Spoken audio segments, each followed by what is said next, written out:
और चलिए अब बात करेंगे गर्मी की। प्रदेश में नौतपा शुरू होने के साथ ही आसमान से बरसते अंगारों के सामने आम जन पस्त है। बीते मंगलवार को जब प्रदेश का चूरू जिला देश भर में सर्वाधिक गर्म रहा, तो वहीं राजधानी जयपुर भी गर्मी के मामले में देश के 10 सर्वाधिक गर्म शहरों में शामिल हो गए। दूसरी तरफ मौसम विभाग ने अगले 24 घंटे में प्रदेश के 5 जिलों के साथ साथ मध्य प्रदेश, हरियाणा, दिल्ली और उत्तर प्रदेश के पश्चिमी इलाकों में लू का दौर जारी रहने की आशंका को लेकर रेड अलर्ट जारी किया है। हालांकि मौसम वैज्ञानिकों ने अगले 24 घंटे के बाद लू से आंशिक राहत मिलने के संकेत देकर आगामी 29-30 मई को प्रदेश के पूर्वोत्तर इलाकों में अंधड़ और मेघ गर्जन के साथ हल्की बौछारें कुछ इलाकों में गिरने का पूर्वानुमान जताया है। बीते 24 घंटे में नौतपा में सूर्यदेव ने हाहाकार मचा दिया। चूरू में जहां बीते 10 साल में दूसरी बार ये बीते मंगलवार को दिन में पारा 50 डिग्री सेल्सियस को छू गया। प्रदेश के अन्य इलाकों में भी जहां दिन के तापमान में करीब 2 से 3 डिग्री सेल्सियस तक की बढ़ोतरी ने लोगों को झुलसाया।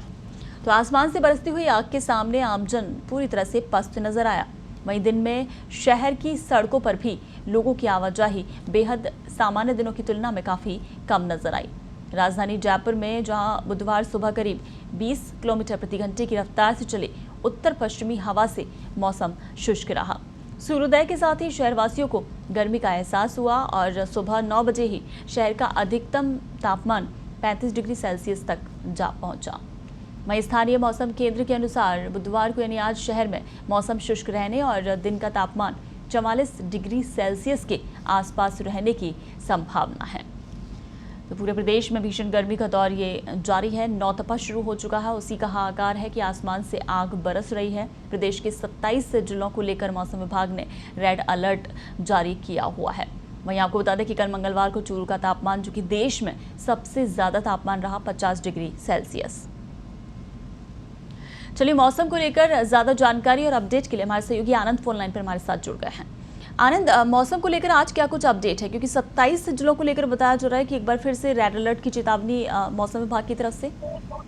ये पूरा मैं बता दूं आपको। देखिए, मौसम विभाग ने आज भी जो प्रदेश के 27 जिले इनमें रेड अलर्ट जारी किया है। यानी इन 27 जिलों में आज भी आसमान से आग बरसना बिल्कुल तय माना जा रहा है।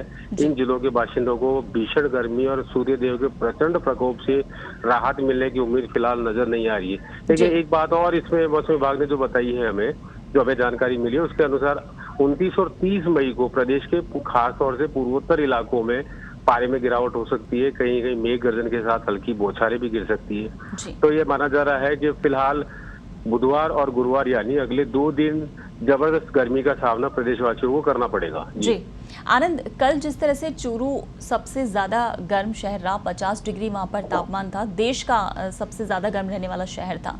वहीं अगर गुलाबी नगरी की हम बात करें तो आज सुबह के वक्त का तापमान कितना रिकॉर्ड हुआ है और कल दिन भर का जो तापमान था गुलाबी नगरी का, वो कितना रहा था?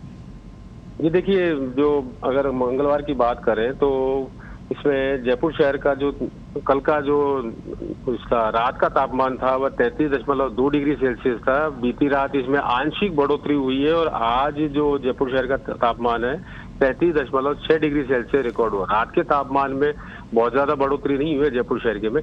लेकिन एक बात और इसमें है कि जयपुर शहर का जो न्यूनतम तापमान है सामान्य से 6 डिग्री ज्यादा चल रहा है। तो ऐसे में गर्मी का एहसास होना बिल्कुल लाजमी है और गर्मी के तेवर दिन के अलावा रात में भी बने हुए हैं। सामान्यतः देखा जा रहा है अब के सूर्यास्त के बाद भी गर्म हवा के जो थपेड़े हैं वो शहरवासियों को पस्त कर रहे हैं। जी बिल्कुल आनंद, तमाम जानकारी के लिए शुक्रिया। तो आपको बता दें कि प्रदेश के 27 जिलों को लेकर ये रेड अलर्ट जारी किया गया है। यानी लू के थपेड़े आज भी आमजन को बेहाल करने वाले हैं। कल भी मंगलवार को आपको बता दें कि तापमान काफ़ी ज़्यादा दर्ज किया गया है पूरे प्रदेश में। और जिस तरह से चूरू 50 डिग्री सेल्सियस तापमान के साथ सबसे ज़्यादा गर्म रहा है। वहीं गुलाबी नगरी जयपुर की अगर बात करें तो आज सुबह 9 बजे ही यहाँ पर 35 डिग्री सेल्सियस अधिकतम तापमान दर्ज किया गया है और दिन का तापमान बताया जा रहा है कि 44 डिग्री तक के आसपास रहने की संभावना है।